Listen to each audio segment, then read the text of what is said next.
Este é o podcast Fora da Política Não Há Salvação. A versão em áudio do canal do YouTube Fora da Política Não Há Salvação, produzido por mim, o cientista político Cláudio Couto. Olá! O episódio de hoje do Fora da Política Não Há Salvação vai tratar da questão da saúde, mas de um aspecto peculiar e, vamos dizer, super atual da questão da saúde, que é a questão dos dados. Nós vimos aí nos últimos dias que o governo Bolsonaro resolveu camuflar os dados. Acho que com essa quantidade de militares no governo e sendo o ministro interino, que a gente não sabe quanto tempo dura, da saúde, sendo ele um militar, os militares são especialistas em camuflagem, o governo deve estar querendo camuflar os dados. Só que os dados são importantes, porque não apenas eles são um bem público, são de domínio de toda a sociedade, ou deveriam ser, pelo menos, mas eles são fundamentais para a tomada de decisão dos gestores públicos, dos atores políticos, de todos aqueles que precisam tomar decisões com relação a políticas públicas. Além, claro, da própria população que precisa ser informada.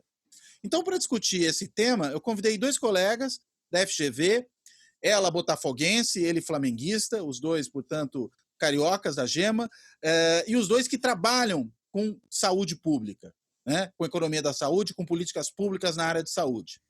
A Elise Massar Fonseca e o Rudy Rocha. Quero dar as boas-vindas e pedir para que vocês comecem falando, vocês decidem a ordem aí de quem fala primeiro, quem fala depois. Bem-vindos, Rudy, bem-vinda, Elise. Obrigada, Cláudio. Primeiro fazer a correção que não tem nada de botafoguense aqui. Como você não é botafoguense? Não. Você não é botafoguense? Sou Palmeiras, cara. Palmeiras? Mas você não era Flamengo. Não, Vascaína não, Flamengo. Você é flamenguista? Sim. A gente é a maioria mesmo em São Paulo, Cláudio. A gente é a maioria. Isso, que você era botafoguense. Não, você errou. Então, não. Dois flamenguistas, tudo bem. Mas botafoguense de coração. Não, tô brincando. Flamenguista. Então, não, mas legal, obrigada pelo convite para a gente falar desse assunto que é tão importante para a saúde pública e um tema que está essa semana sendo bastante discutido também, né? Que é a questão dos dados. Assim, acho que isso é fundamental, a gente ter informação confiável para que possa planejar políticas públicas adequadas, né? Então, assim, vou começar falando rapidamente, passar para o Rudy, depois a gente pode fazer uma discussão mais ampla, assim, mas eu acho que o que a gente tem observado essa semana é justamente isso, assim, que a gente não consegue ter dados confiáveis, já estava difícil antes, né, da gente ter informações que fossem claras e precisas a respeito do perfil epidemiológico do Brasil em relação ao Covid. Tem uma série de dificuldades aí que são inerentes da pandemia mesmo, então, portanto, existe uma dificuldade de entender esses dados, da forma como os países computam essas informações de mortalidade, por vezes é diferente entre os países. Também o número de casos, assim, por vezes tem atrasos, tem subnotificação por razões diversas, e eu acho que se tivesse que fazer uma correção nos dados do Brasil, provavelmente essa correção iria indicar um número maior de casos e de mortes, e não o contrário, né, como está sendo sugerido agora. Então, eu acho que a gente vai falar mais sobre isso, mas rapidamente, a principal implicação disso é para o desenho de políticas públicas e para como a gente vai avaliar no futuro a resposta do Brasil. E aí eu jogo a bola para o Rudy, que é quem trabalha com avaliação de políticas, e para o trabalho dele, principalmente, isso é uma coisa que vai ter implicações muito graves, né? Pode ter implicações muito graves e muito sérias, para o tipo de análise que a gente vai precisar fazer no futuro sobre a pandemia. Vou passar para o Rudy. Legal. Rudy. Obrigado, Cláudio. Obrigado, Elise. Obrigado, Cláudio, pelo convite. Super bacana participar do espaço aqui. Com relação a dados, acho que só para dar um panorama mais geral pré-Covid, a gente tem no DataSUS, por exemplo, que é o órgão do Ministério da Saúde que coordena e harmoniza a base de dados, sistema de informação no Brasil. A gente tem centenas de sistemas de informação. A gente tem sistema de informação sobre mortalidade, sobre nascimento, sobre hospitalizações, sobre estabelecimento de saúde. E aí a gente está falando de microdados disponíveis publicamente, que chegam na casa dos milhões de observações. Então, a gente tem uma longuíssima tradição de coleta, harmonização e disponibilização desses dados. Eu estou falando de décadas de trabalho muito bem feito, em alguns sistemas, trabalho super importante, e que apoia não só pesquisa, mas a gestão. Então, para vocês terem uma ideia, o Sistema de Informação Hospitalares do DataSUS, do Ministério da Saúde, coleta entre 10 e 12 milhões de internações por ano, né? E disponibiliza internação por internação publicamente no site. Isso nos ajuda a fazer pesquisa e não só nos ajuda a fazer pesquisa, como funciona com um sistema de informação que permite que os pagamentos sejam feitos. É um sistema de pagamento também. De transferência de recursos da União para estados, de estados para municípios, esse tipo de pagamento. Isso, para bancar, por exemplo, hospitais para cobrir parte das internações, do custo hospitalar. Então, isso é só um exemplo, a ponta do iceberg, né? São centenas de sistemas de informação que sempre foram exemplo, né, aqui no país. Então, se a gente tinha uma fortaleza agora falando de Covid, durante a Covid, era uma capacidade muito grande de vigilância e de coleta e harmonização de dados. Então, isso sempre foi uma fortaleza nossa no Brasil. E sempre chamou muita atenção dos nossos colegas internacionais, de outros pesquisadores e de outros gestores. E ao invés de usar essa fortaleza, desde o começo da crise, a gente está simplesmente jogando fora isso, né? Como a gente está jogando fora outras fortalezas também no nosso sistema de saúde. Então, esse último capítulo de contestação, né, de dados, etc., é mais um capítulo muito negativo, né, para a gestão da crise. É muito sério.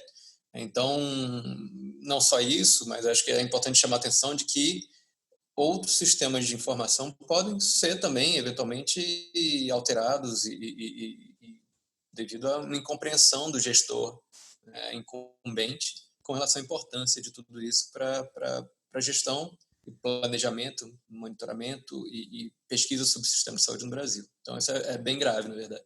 Agora, será que é só incompreensão? Ou será que existe algum outro tipo de intencionalidade aí? Porque é uma coisa tão surreal, eu acho, que é difícil imaginar que, na verdade, não haja uma intenção mesmo de ocultar esses dados, não?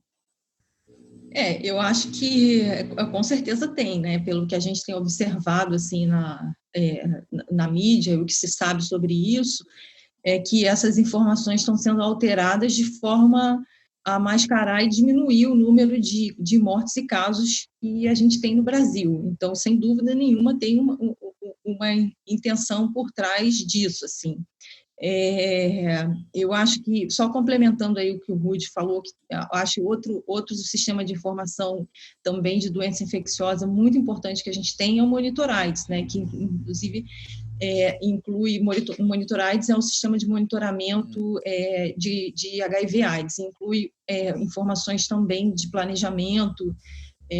Então, assim, é muito importante para a gente entender. A gente sabe hoje que tem regiões do país que têm muito mais dificuldade de enfrentar a pandemia e, portanto, desenha políticas públicas que sejam específicas para essas regiões e que respondam à necessidade dessas regiões, graças a esse sistema de informação que é tão completo e importante, assim. Então, a gente sabe hoje, por exemplo, em Manaus, é uma região que a gente tem muita dificuldade de enfrentar os casos de HIV, né, no Amazonas. Então, assim, o Ministério da Saúde, ao longo dos anos, desenvolveu políticas públicas que fossem específicas para essa região e para a necessidade dessa região. Com os casos de Covid agora, fica mais difícil você fazer isso, né, inclusive financiar essas regiões que precisam, que vão precisar mais do recurso. Mas por que é difícil, só para entender? Quais são os motivos? Porque a gente não consegue saber, o número de casos exatos, provavelmente vão receber menos recursos do que precisam. Se isso é uma das formas de transferência dos recursos, a forma como os recursos vão ser transferidos, também planejar o que vai ser feito nessas regiões, né? Mas, voltando à sua pergunta da intencionalidade, sem sombra de dúvida, a gente percebe que tem um movimento estranho, que não é comum no Ministério da Saúde, assim, isso não é o padrão de resposta. O Ministério da Saúde ele tende a ser um ministério bastante técnico ao longo dos anos, assim, falo isso também, já falei isso em outras situações, em outras apresentações, isso não é achismo, assim, isso são baseados em dados de pesquisa lá do nosso grupo, que tem levantado o perfil dos secretários e o perfil dos ministros, e de alguns diretores de departamento ao longo de todo o período de redemocratização, e a gente observa que, no geral, assim, o Ministério da Saúde tende a ser muito técnico, assim, formado por pessoas da área de saúde que entendem o funcionamento do SUS, que entendem essas dificuldades dos dados e essas fortalezas de usar esses dados, né? Então, e a importância de desenhar esses sistemas de informação. Então, ao longo dos anos, a gente vem aprendendo com isso, a gente vem aprendendo com outras epidemias, né, como fazer isso. E a gente tem avançado bastante, assim, nos sistemas de vigilância epidemiológica que a gente tem no Brasil. Embora ainda tenha muitas dificuldades de consolidar informações, mas, como o Rudy falou, uma das vantagens de fazer pesquisa com dados de saúde no Brasil é justamente isso, assim, a credibilidade dos dados. Então, assim, isso difere bastante do que a gente viu até agora acontecer no Ministério da Saúde, tá? Isso é um período, uma coisa que é uma exceção, a gente não é o normal, assim, do que acontece no Ministério da Saúde. A gente vinha vendo até então uma resposta bastante técnica, tanto do ministro, né, o ministro Henrique Mandetta, mas de toda a equipe que assessorava ele ali, eram pessoas, claro que ele é o líder, né, ali ele era o líder no Ministério, mas tem um conjunto de pessoas que atuam junto com ele, que informam, né? E o que a gente vem vendo agora é uma mudança muito grande nisso, assim, nessas pessoas. Com o ministro Pazuello. Com o ministro Pazuello, e já veio um pouco com o Nelson Tais, né? E agora, com certeza, essa mudança, essa possibilidade de entrar pessoas que não têm perfil de saúde, que não conhecem o SUS e que não sabem como funciona a estrutura do sistema, a organização do sistema, é completamente diferente do que a gente vinha vendo até então, né? Então, assim, isso preocupa bastante, assim, o entendimento dessas pessoas sobre o que é saúde pública e como deve funcionar esses sistemas de vigilância e a integração com os estados e municípios. Eu acho que é isso. Assim. Agora, essa continuidade, Elise, a que você fez menção, que diferentes governos mantiveram uma orientação bastante técnica na área de saúde, na área de produção de dados importantes para políticas públicas em saúde. Você está pensando no período desde 1985, com a redemocratização, pós-88, com a criação do SUS, porque a gente teve governos de vários partidos aí, né? A gente teve Sarney, teve Collor, teve Itamar, teve os governos do Fernando Henrique, do PSDB, depois teve os governos petistas, aí teve o governo Temer. Quer dizer, até Mandetta você tem uma certa continuidade. Sim. Você vê até... Vamos voltar lá atrás, né, no Collor, quando ele nomeou Alceni Guerra, que a gente até estava conversando outro dia sobre isso. Ele é um médico, ele é uma pessoa da política, sem dúvida nenhuma, mas ele é um médico, ele conhece... ele, no geral, tá? Assim, as nomeações foram sempre quadros técnicos e, quando não eram, se calçavam dos técnicos. Então, assim, um ministro bastante controverso, que foi o Ricardo Barros, por exemplo, ainda assim, se você vê as nomeações que ele fez para as secretarias... Aí governo Temer já, né? No governo Temer, estou indo dos dois extremos, assim, também eram nomeações muito técnicas, né?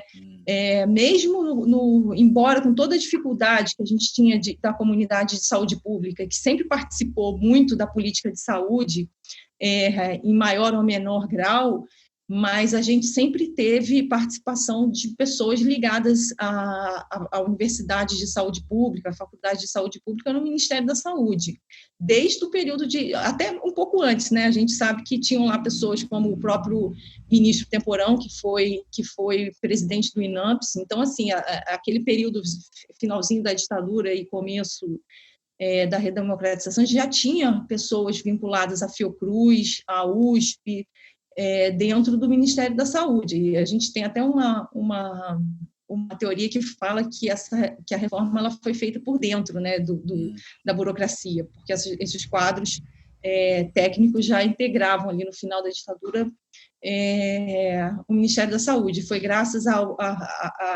andamento que eles deram à política de saúde que a gente conseguiu fazer uma reforma. Tinha até uma discussão se a reforma deveria ser via burocracia ou via Congresso, enfim. Mas, de todo modo, assim, são quadros muito técnicos.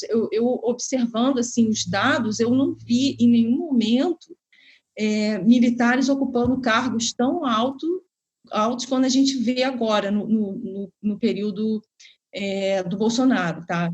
E pessoas nessa quantidade, eu presumo também, né? Nessa quantidade também cargos que são chave. Assim, existem cargos dentro do Ministério da Saúde, o próprio cargo que o Wizard ia ocupar, a Secretaria de Ciência, Tecnologia e Insumos Estratégicos, é uma secretaria muito importante. É ali que faz a compra de medicamentos, é ali que faz parcerias com indústrias farmacêuticas, é ali que está uma parte da incorporação de novas tecnologias no SUS. Hoje em dia, isso tudo é feito de uma forma muito transparente, baseado em protocolos. Ali é feitos protocolos clínicos, por exemplo, né? Desenhado protocolos clínicos junto com a Conitec, que é a de incorporação de novas tecnologias.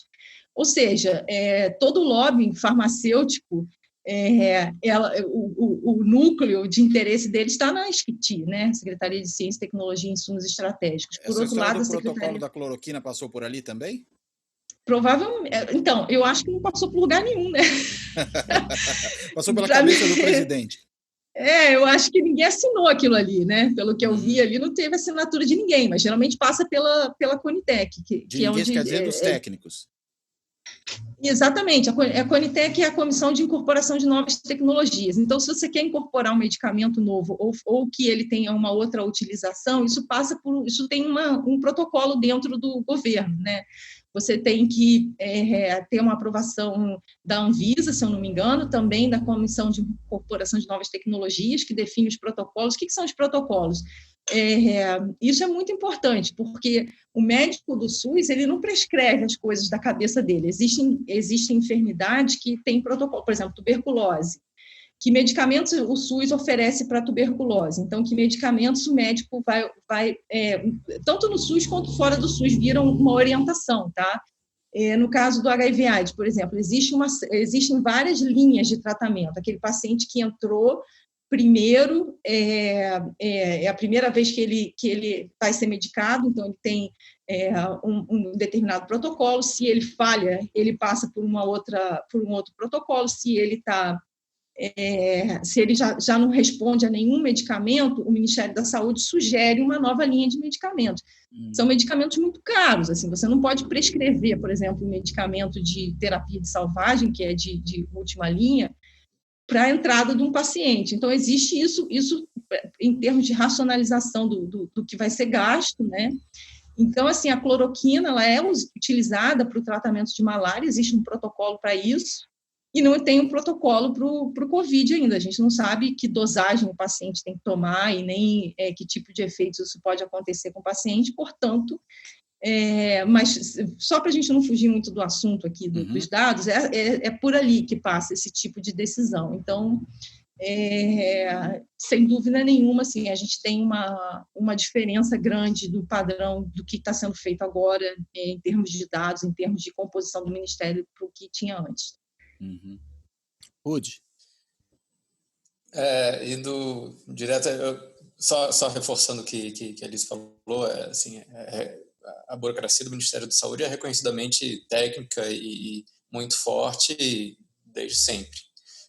Então, acho que não é à toa que a gente conseguiu montar um sistema de saúde desse porte, né, que cobre um país desse tamanho. É o maior sistema de saúde público do mundo.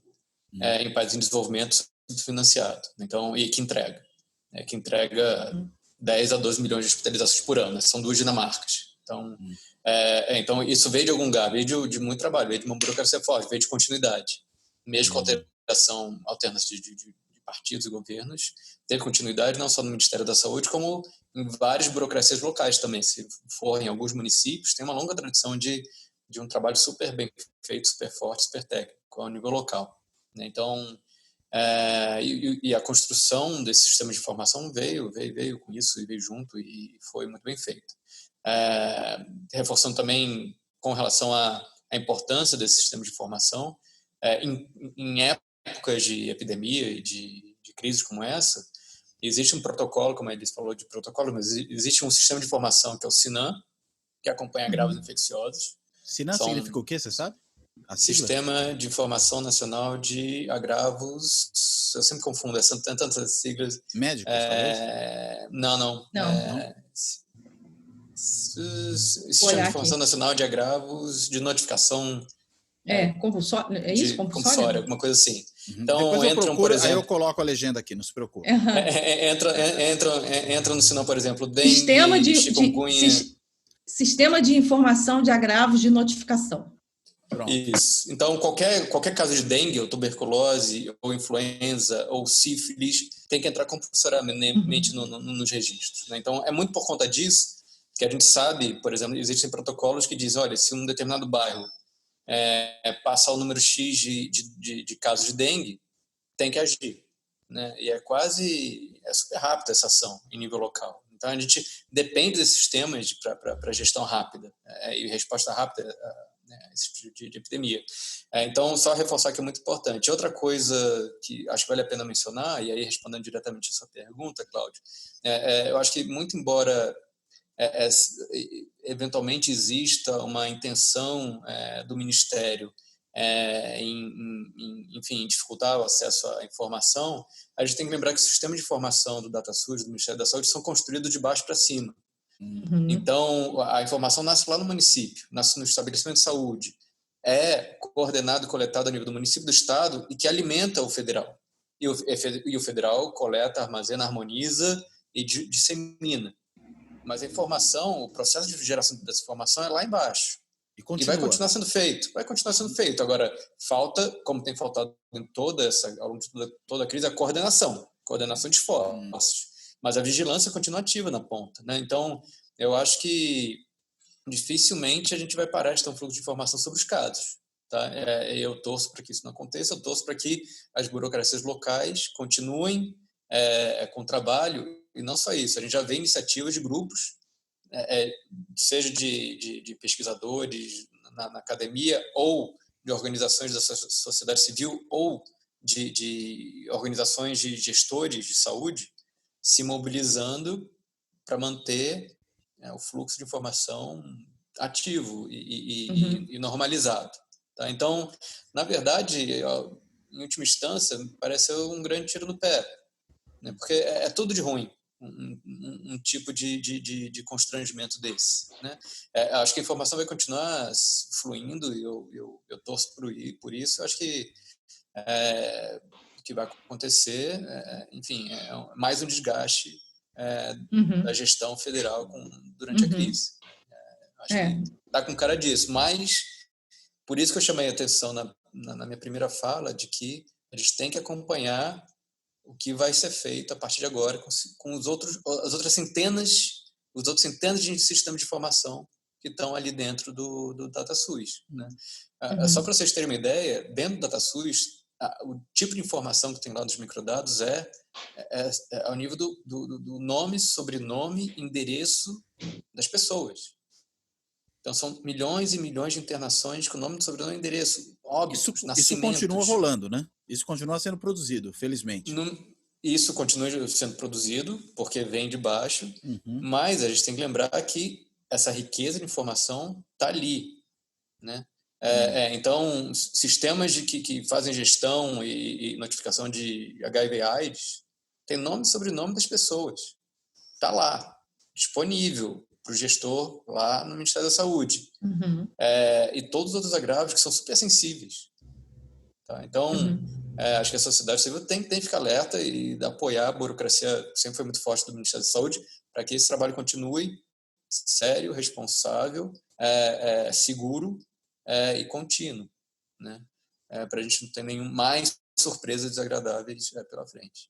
Isso que o Rudy falou é uma coisa importante, porque a gente já viu logo uma movimentação tanto da imprensa para tentar acompanhar o que está sendo, o que está sendo feito, né? Eles fizeram quase um sistema de informação paralelo para acompanhar os dados de Covid. Eu acho muito importante também falar disso, de como a sociedade civil dessa área de saúde coletiva acompanha e monitora muito essas decisões do governo, do que tem sido feitas. Assim, isso é um trabalho importantíssimo. Se a gente volta atrás numa decisão dessa, é muito por conta de pressão desses grupos que entendem e acompanham a política de saúde no Brasil. Isso é uma característica do Brasil, assim, de a gente ter instituições como a Fiocruz, como o Departamento de Medicina Preventiva na USP, outros centros de pesquisa que a própria rede de pesquisa solidária da USP, coordenado lá pelos nossos colegas do DCP, o pessoal do CDPLAR, que tem feito o acompanhamento das ações que os governos estaduais têm feito com relação ao Covid. Então, assim, eu acho que tem muita gente acompanhando e muita gente alertando para isso. Se você me permite, sem falar, CONAS e CONASEMES. Também, exatamente. Se posicionaram muito fortemente agora. Os conselhos, né? Exatamente, conselho de secretário. E eu acho, assim, a gente tem que ficar até... pensar bem quando a gente fala que a resposta do Brasil não é tão coordenada, não é coordenada entre o presidente, o ministro, entre o presidente e os secretários, mas se você pensar até a gestão do Mandetta, o CONAS e o CONASEMES tinham um diálogo muito próximo com o ministro e com o Ministério da Saúde, né? Então, assim, um pouco de coordenação que a gente tinha, primeiro já é da estrutura do SUS, isso, assim, a forma como é feito a rede de atenção do SUS, ela já está dada, assim, muito antes da pandemia. Então, assim, a gente tem a estrutura do SUS, desses conselhos, estavam funcionando muito bem. Pelo que eu estou entendendo e acompanhando das notícias da mídia, assim, a gente, nesse momento, não tem muito como entrevistar as pessoas, está todo mundo envolvido nisso, mas o que a gente acompanha das notícias, a partir de agora que esses conselhos têm tido mais dificuldade de acessar o Ministério da Saúde, né? Essa história de que eles não foram nem convidados para a posse do ministro. Então, assim, isso demonstra como eles não têm participado tão próximo assim como participavam antes. Então, assim, a própria organização deles para também criar um sistema de informação paralelo demonstra que se tentarem mascarar as informações do Covid não vão ser bem sucedidos, né? Porque, como o Rudi disse, a informação vem de baixo. Assim. E ela vai chegar, né? Quer dizer, pelo que vocês estão falando, tanto pela atuação dos governos subnacionais aí na coordenação das ações para conter a pandemia, estou pensando medidas de isolamento social, quarentena, etc., como também na produção de informação, o que nos está salvando de uma situação pior é o federalismo brasileiro, né? E o SUS como estrutura, né? Que tem tudo a ver com o federalismo brasileiro, né? Sem dúvida nenhuma. Assim, a gente está acompanhando alguns dados, por exemplo, novos investimentos no sistema, isolamento social, legislação relativa a isolamento social e isolamento social de fato, estão seguindo as regiões onde a crise está mais séria. Então, muito embora não exista uma coordenação federal, está totalmente solto lá em cima, desamarrado, o sistema está tentando reagir em direção, alocando esforços e recursos em direção onde a coisa está mais feia mesmo. Então, o sistema está vivo, né? Ele está funcionando. Claro que se tivesse uma coordenação mais firme lá de cima, ajudando com vigilância, coordenando, etc. e tal, melhoraria, em outro patamar. Né? Mas o SUS está vivo, está funcionando, claro, em alguns lugares com mais ou menos dificuldade, óbvio, mas ainda está ativo. Né? Agora, e, de novo, é uma longa construção isso. Acho que é difícil de derrubar. Qual pode ser o efeito, então, concreto desse tipo de manipulação de informações?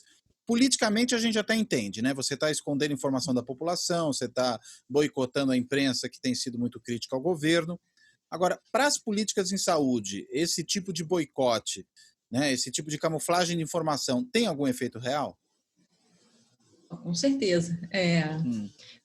Como a gente falou aqui, assim, para planejamento, transferência dos recursos... Estou pensando em função do que vocês disseram, que os dados vão sendo produzidos ainda por outros, né? Só por isso que eu estou pontuando isso. Aham, a gente, olha só, uma coisa que eu queria chamar a atenção, assim, que essa questão dos dados é muito importante para a gente planejar políticas, tá? No caso do Covid, isso está sobressaindo, é uma pandemia, a gente precisa muito de informações rápidas e precisas para tomar decisão. Mas, só para te dar um exemplo, assim, de uma outra situação que a gente, por vezes, tem dificuldade de ter acesso aos dados. A gente tem uma aluna, que é a Luísa, que está fazendo pesquisa sobre hepatite na Espanha. Uma das coisas interessantes que a gente encontrou na pesquisa dela é que o governo da Espanha evita de testar em larga escala, porque quanto mais casos você descobre, o sistema de saúde tem que estar preparado para tratar essas pessoas. Então, não existe na Espanha, por exemplo, uma testagem em massa, como a gente fez aqui no Brasil. Muitos governos escolhem não fazer programas amplos de testagem, porque não vão dar conta de tratar todas essas pessoas. No Brasil, no nosso caso aqui, na mesma situação, a gente tem um sistema amplo de testagem de HIV, de hepatites, tanto lá na atenção primária, nos centros de testagem anônima. Existem campanhas para identificar essas pessoas e depois tratar essas pessoas. Então, assim, só para ter uma ideia de como é importante diagnosticar os casos, tá? Diagnosticar precisamente para que você consiga tratar. Então, assim, no caso de você ter um isolamento social, uma das primeiras coisas que a gente precisa saber para sair do isolamento social é ter informação adequada de quantos casos novos existem nos municípios e nos estados, né? A gente precisa ter informação adequada do número de pessoas internadas em UTI, para que a gente saiba, entenda a capacidade do sistema de saúde. Então, será que a gente, né, tem aquele número lá de 55% de internação, número de casos caindo, para que você possa flexibilizar os critérios, né, para você flexibilizar a quarentena. Se a gente tem um sistema mascarado de informação, né, se a gente não sabe quantas pessoas estão de fato doentes, quantas pessoas estão internadas, quantas pessoas corre o risco da gente sair aí do isolamento social e o número de casos explodir, assim, a gente tem um número de continuar vendo essas pessoas sendo enterradas, essas cenas horrorosas que a gente vê aí na televisão desses caixões empilhados, e aí não ter como planejar isso adequadamente, né? Eu acho que isso assim, é o fundamental numa crise do tamanho que a gente está, num caso de uma doença como essa, que se espalha tão rápido, né? E que a gente sabe tão pouco sobre ela. Então, assim, você ter uma informação adequada é fundamental para você planejar os próximos passos do que vai fazer. Isso estou falando assim, em termos de políticas mesmo. Vai lá, Rudy. Acho que, complementando, Elisa, assim, essa crise, porque o Brasil é muito grande, a gente vai observar provavelmente os casos pipocando, regiões colapsando aqui e acolá, né? Não vai ser tudo junto, né? A gente vai ter que ser muito rápido para realocar recursos e para reagir. Então, imagina se você não tem um sistema de informação integrado ao nível nacional. Né? Imagina se cada um resolve reportar o que está acontecendo no seu município baseado em que tipo de teste, baseado em que metodologia, baseado em... Né? Então, por isso que esses esforços via CONAS, via grupos, estão preocupados em coletar informação de uma maneira harmonizada, coordenada, para todo o país. Não adianta a gente ter informação só sobre São Paulo e Fortaleza. Né? Muito em particular, porque a gente vai precisar tratar, né, casos de gente no país inteiro, em né? momentos diferentes, em lugares totalmente diferentes. Né? Muito bem. Gente, mais alguma questão que vocês queiram colocar? Não, eu só queria fazer a propaganda aqui do pessoal lá da USP, da Rede de Solidariedade. Mais que eles lançaram um boletim agora, boletim número 9, que fala disso também, assim, não desse caso específico dos números mascarados, mas da dificuldade de você ter informações precisas sobre UTIs no Brasil e como isso dificulta o planejamento de políticas públicas. Então, assim, e no caso da Covid. Então, acho que é legal também para quem tiver interesse olhar lá o trabalho deles. Está em inglês aqui, Public Policy and Society Response, Covid-19. Assim, é um policy briefing sobre esse número de UTIs para Covid, é o número 9. Legal. Bem legal, assim, acho que vale a pena para quem tem interesse aí nesse assunto e também nessa questão dos dados e políticas públicas. Perfeito. É isso. Gente, legal. Então quero agradecer a vocês dois por essa conversa altamente informativa, a gente pode dizer, e também ajudando a compreender o problema da informação, que é um outro problema aí sério que nos aflige nesse momento.